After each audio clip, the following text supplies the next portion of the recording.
All right. All right. Welcome to MISA Website Workshop 5, creating our web server. So this one's going to be a little bit quicker one. We're going to be setting up Apache 2, and you guys will be able to see your first homepage. It's the Apache default homepage. And then next session, we're going to be doing the file transfer and getting our website portfolio onto our web server that we create today. All right. So we're going to be having obviously the introduction here, then installing Apache 2, setting up the Apache 2 web server, and then we'll also have, I meant to add in managing our Apache 2 web server. That's just like the start, stop, and reset commands. And then also then we'll have like questions and answers. So first thing, so introduction, what is Apache 2? So Apache is the most commonly used web server on Linux systems, as we're using Linux Ubuntu for a web server. And web servers are used to serve web pages requested by client computers. So anybody going to your web server, this being anybody going to your portfolio, clients typically request and view web pages using web browser applications such as Firefox, Opera, Chromium, or Internet Explorer. That's essentially, Apache is just a program that lets your web server and your website files be seen on the internet. All right, so we want to connect to our web server. So this part where, because we have been moving around and with AWS security, and so once we put my IP, our IP may have changed when we set up our security group. I'm going to go around and see what you guys see, because I just had to do it for Hannah.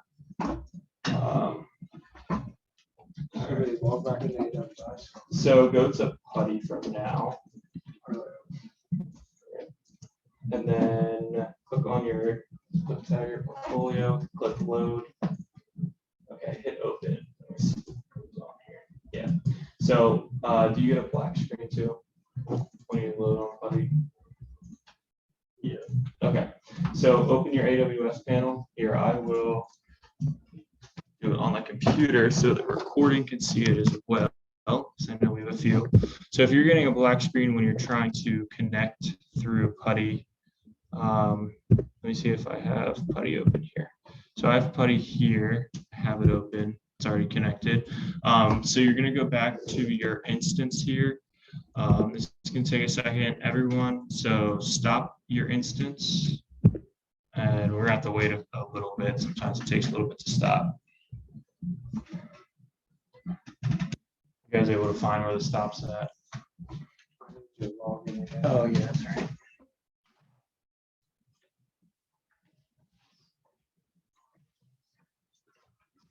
You know, I just realized, and then I might set this up with you.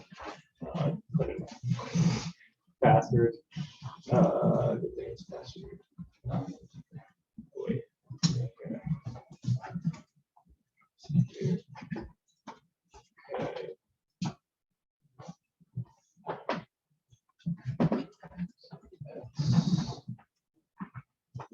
Page 3.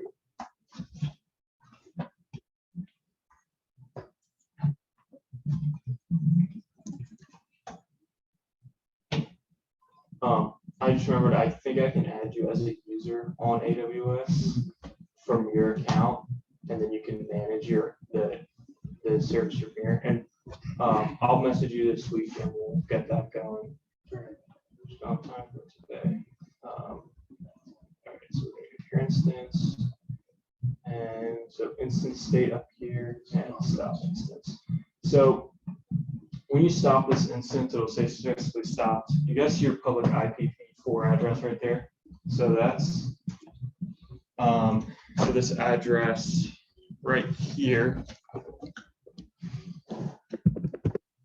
That's how you connect into it on Putty, right? When it asks for your host name on Putty, that's what you'll use. You'll use that or the IPv4 DNS address. They're the same thing.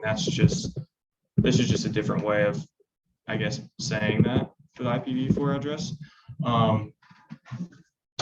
But once we restart our server, and you can refresh it after like a minute and see if your instance state says stopped, then we're going to click instance state start. But I know it takes a few minutes for it to stop. But you'll notice when we get it up and started again and running, this will actually be a different IPv4 address, a different public address. So what happens is AWS, because they're all cloud and virtualized computers, it just I guess it essentially just recycles these IPs out. So it's not always the same IP. I'm sure that's some security feature they have or just how it's built. But before we start our service, you guys, is it stopped? It just says stopping. It says stopping. That's fine. If you refresh the page, it might come up saying stop. It says stopped. Okay. Did you refresh it up here or did you refresh it within the instance? Refresh it up top. Okay, yeah, that's fine. That's normally where I know if you refresh it in the instance, it takes a little bit. Okay, that's fine now. So get to this page, just like the normal instance summary page. Everyone there? All right, and scroll down to security. And then click on your security group here. And on inbound rules, make sure you're on inbound rules. That's right here. Is everyone on that? Yeah. Go to edit inbound rules. So when you guys remember, we were setting these ports up, the HTTPS and HTTP and SSH and the custom TCP one. So for the HTTP one, make sure these are at all. Is the HTTP and HTTPS 0 for you guys or their IPs? Their IPs. Okay, so click where it says custom and do anywhere IPv4. And does it change to 0? Yeah. Okay, do that for HTTPS and HTTP. Good. Yeah. Now for SSH, we want to click on where it says custom and click my IP. And then it should change to your IP. Same with the custom TCP one. So now it looks something like this, just with your guys' new IPs. So now that's why we weren't able to connect. We're getting a black screen is because before,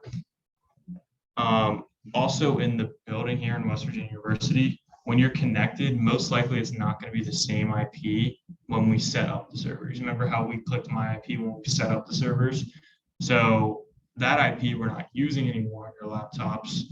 So how would the server know, you know, it's not matching the IPs correctly? But now we're going to hit save rules. So essentially, if you ever get that, you probably are going to have to do that again. If you really want to, which, and it's not that risky, you can just leave SSH, the one that we selected as my IP, we can just leave that fully open 000. That just means anybody can connect, which they don't have the key, so it's not big of a security. And again, no one's going to be really hacking. So that's just more of like, if you want to do that without having the nuisance of always having to, you know, do that. But we're not going to be connecting too much into our server. But for now, we'll keep it like that. So do you guys save it and then go back to your instance summary and your instance state says stopped. All right, so we're going to hit instance state and then start instance. Good thing we came a little bit early, so.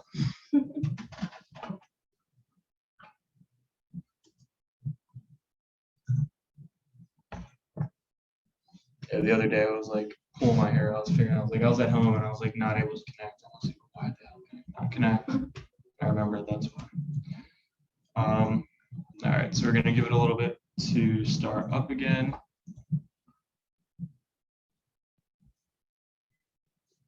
Where did you go again to launch?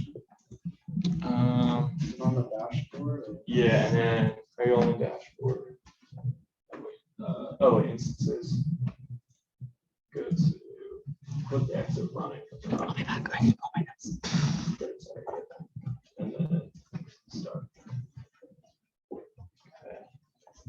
Lucas, did you start up yet? Yeah, it's good. Okay, that's started, so that'll take a minute.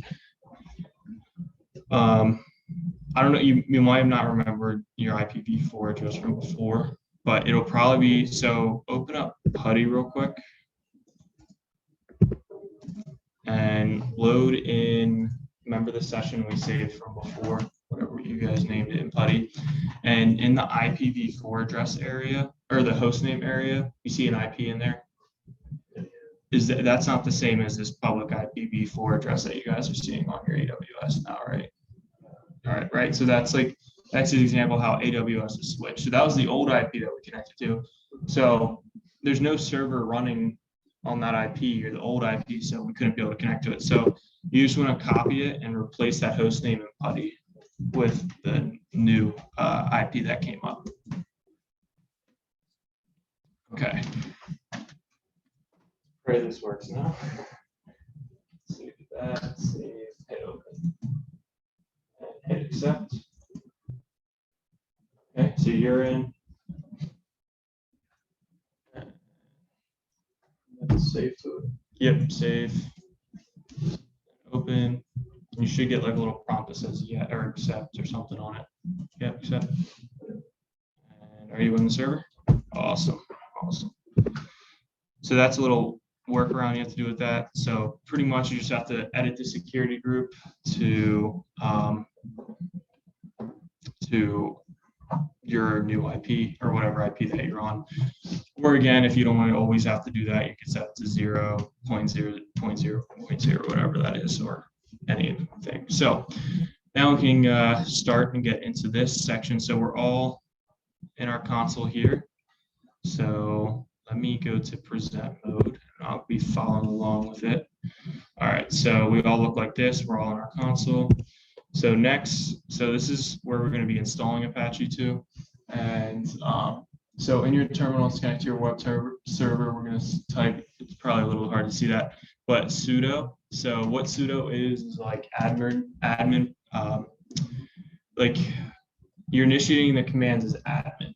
So if you do sudo space apt space update, so I'll do that. So let me open it up and I'll show you guys.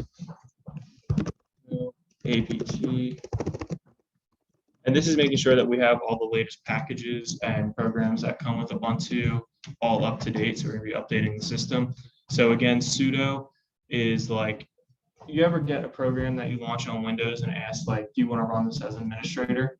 It's essentially sudo's what's doing that. You're running these commands as an administrator. So just hit enter and you should start seeing it do all this. It may take a little bit. And then you know you're done when you have the green little cursor or whatever color you guys are, and it has your Ubuntu and your IP address. Do you guys have all this? Is it all good? All right.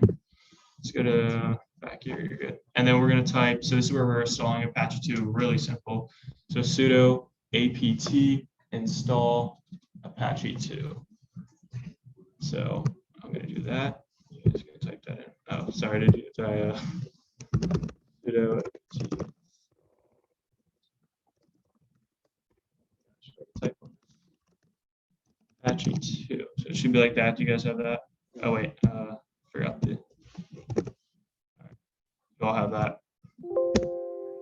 Click enter, and then it's going to come up. It says, do you want to continue? Yes or no? Yes. And all this is doing installing the whole Apache 2 files and stuff that comes with Apache 2. Installing it on our Linux system here. And then at the end, it'll look. It says command not found. Mid. Let's see. It's APT. Oh, Yeah. If you hit up here, it. Yeah. You're good. Y. Hit Y. And enter. You good, Lucas? Yeah, I got it. All right, cool. Damn, this is like really blurry. All right. All right, so then Apache 2 now installed. So we're gonna configure our firewall to allow Apache to work correctly, and we need to allow outside access to our web port. So that's what we're gonna be doing through the firewall here. So configuring the firewall.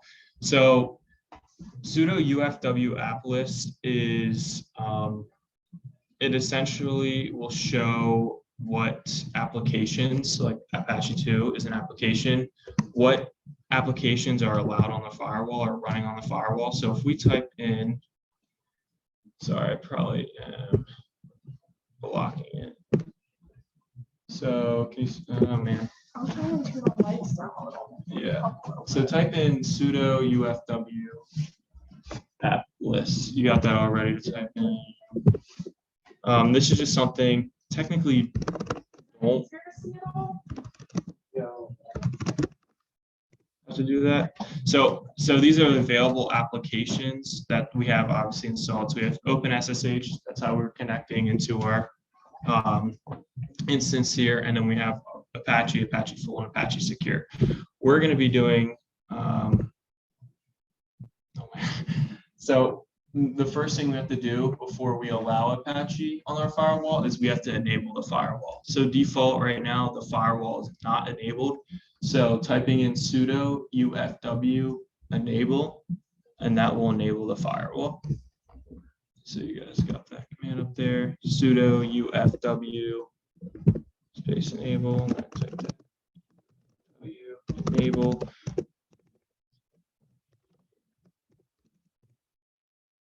Okay, and then hit Y, enter, and it should now say firewall is active and enabled on system startup, which is good.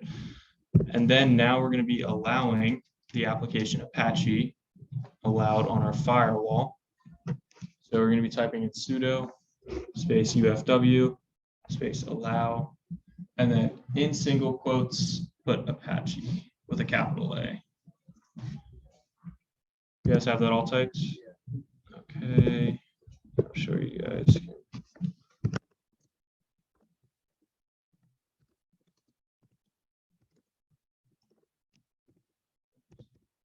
Okay, hit enter, and as you can see, the rule is added. So when we add that, and we can check to make sure this rule is added and check the other rules by doing sudo ufw status. So UFW, I believe, stands for Ubuntu Firewall. Pretty, self-explanatory what Ubuntu Firewall is. So it's the firewall for Ubuntu. And so we're going to do sudo UFW status. Okay, and as you can see now, we have Apache allowing traffic into our server. So let's go on to the next slide here. All right, so we're going to be checking our web server to see that Apache is running. Everything's running along with it. So we're going to be using this command here. So I'll let you guys type that in because it is a little bit longer. So sudo systemctl status. So just getting the status. The system's checking the status of Apache 2. Let me know. You guys got that one typed out? Okay. Did you need it? Okay. Okay. Sudo.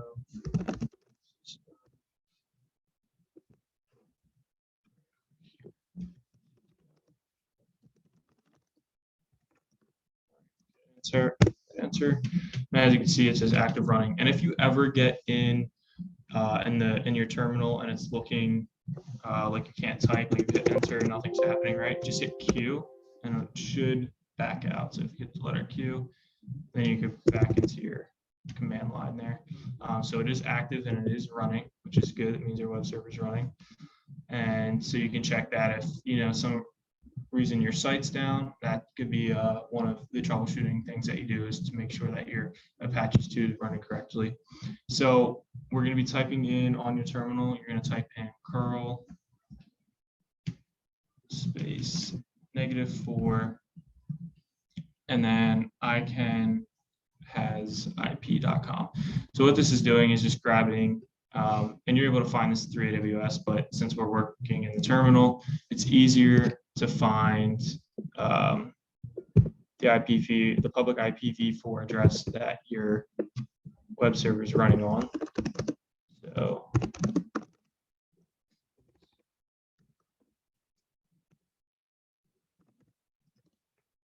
answer, you should see how you get 3. Now mouse over that and Control C. We're going to copy it. You guys got it all copied.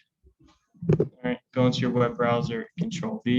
It should sometime, yep. Do you all have a web page that looks like this? Okay, awesome, awesome. So as you can see, this is our Apache 2 Ubuntu default page. So this is the default welcome page. If you're in 450, like Lucas, you're in 450 with me, and I know Elias, we were in 450 last year, but you know how with our MVC applications, that default page comes up because that's just essentially what it is. Just like a template here, just a placeholder. That's what I was thinking, a placeholder.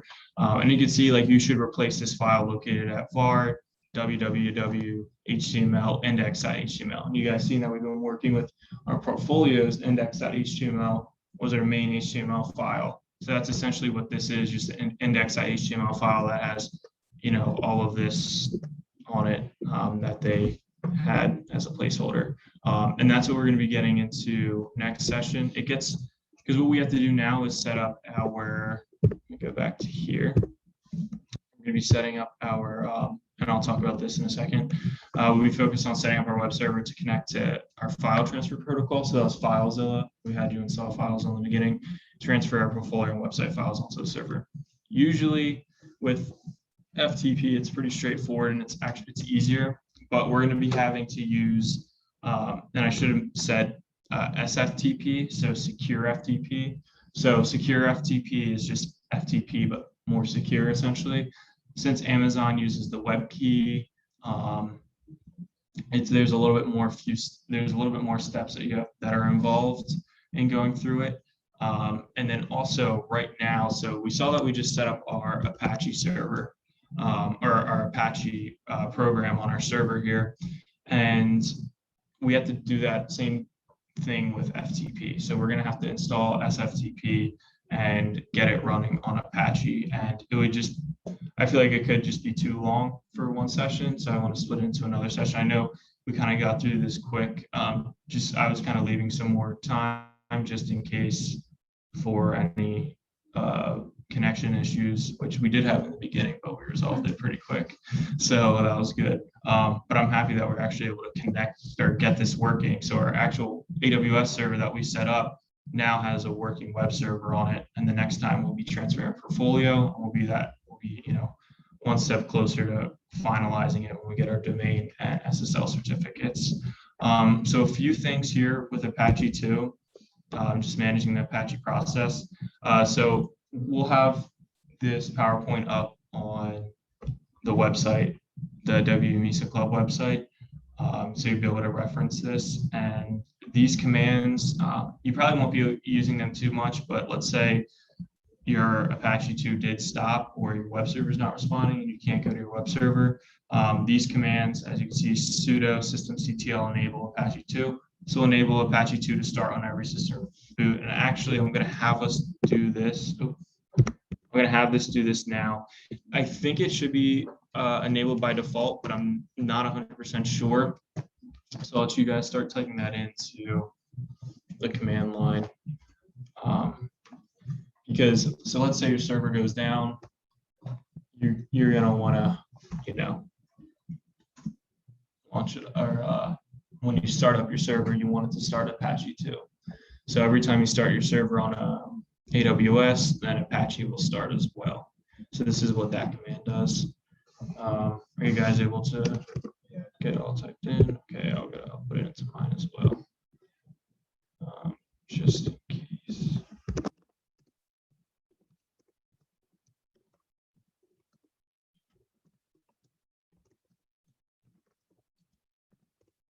Okay, it should give you a confirmation that says, yep, enable Apache 2. It just goes through the synchronizing state, and then it executes it right down here. And then these other commands are pretty straightforward to what they say. Sudo systemctl stop Apache 2. So this will stop Apache's 2 program from running, essentially shutting down your web server. And then I meant to put this one as start where it says stop here. So let me edit that. So this should be start, and that will start Apache 2 again. So if you have to reset it somehow, you can stop it and start it, but I don't think you guys will be needing that out of that. But that's pretty much it for this session. I know it's a short one. I got another event to attend to, but Hannah, you want to say you're going to stay after, and if they have any, I don't know if you guys have any more portfolio questions or any little things that you wanted to go over, and I'll be here after. Was there any other questions you guys have with for this process. So like if some random person were to like type that IP in, if they would like, it would direct them to this like Yeah, sure. Hey, Give me your click IP it. real quick. 18. Okay. Point 223. Okay. Point 241. Okay. Point 112. Is that it? Yep.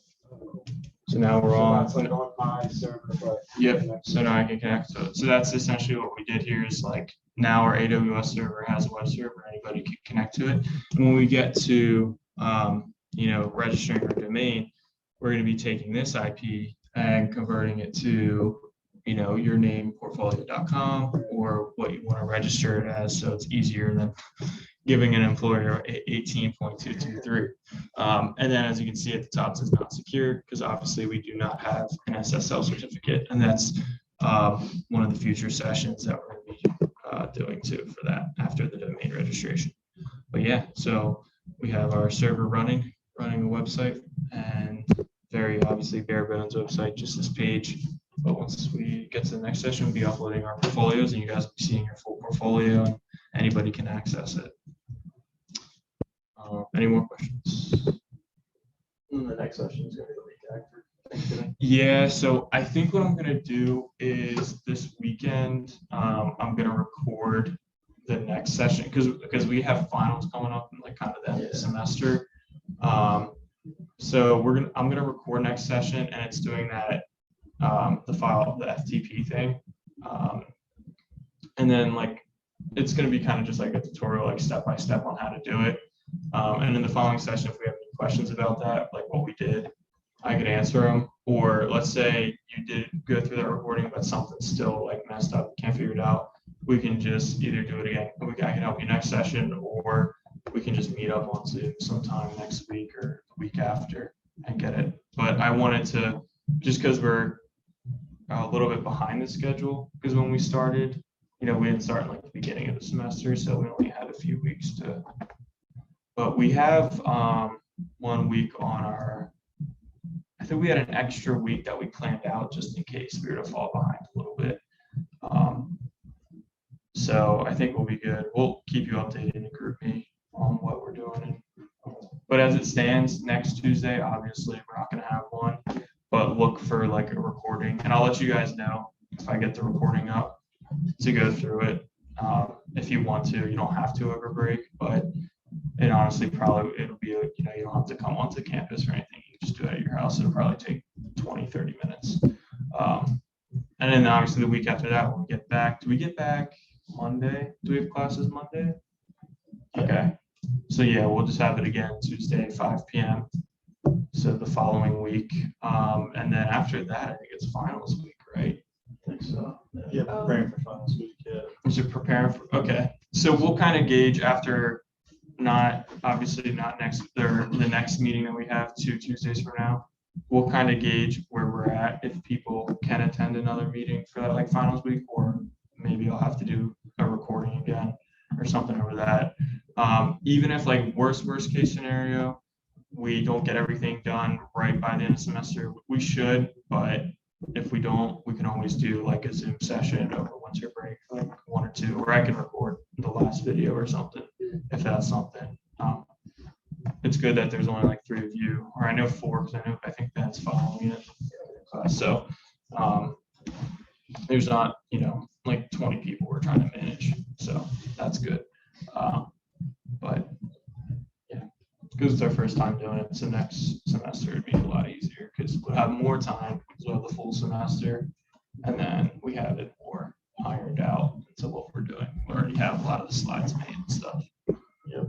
And I would recommend for you guys, if you're behind on designing your portfolio, make sure you get it done as soon as possible, because with finals week, I don't want these 2 guys Well, yeah. inundated with like requests. Yeah, I have to help Lucas with this the project thing. Yeah. Implementing that. Yeah, that's fine. I'll be able to get it. Yeah, I've just been so behind on like, Don't worry. 450 and like, no, but that should be something I could be able to get you. The main thing is just getting it, because again, we can finalize portfolios at the end, because you can always update it on your web server. I just want to make sure we get the domain and SSLs like I would say, the harder part of it, because the SSL certificate has like, it has more steps, and I would say it's like not as, it's pretty straightforward, but there's just more steps to it that are a little bit confusing. So, because it starts getting into like a little advanced stuff, but we'll be fine. We'll be able to do it. But yeah, I think that's all. Recording's gonna stop.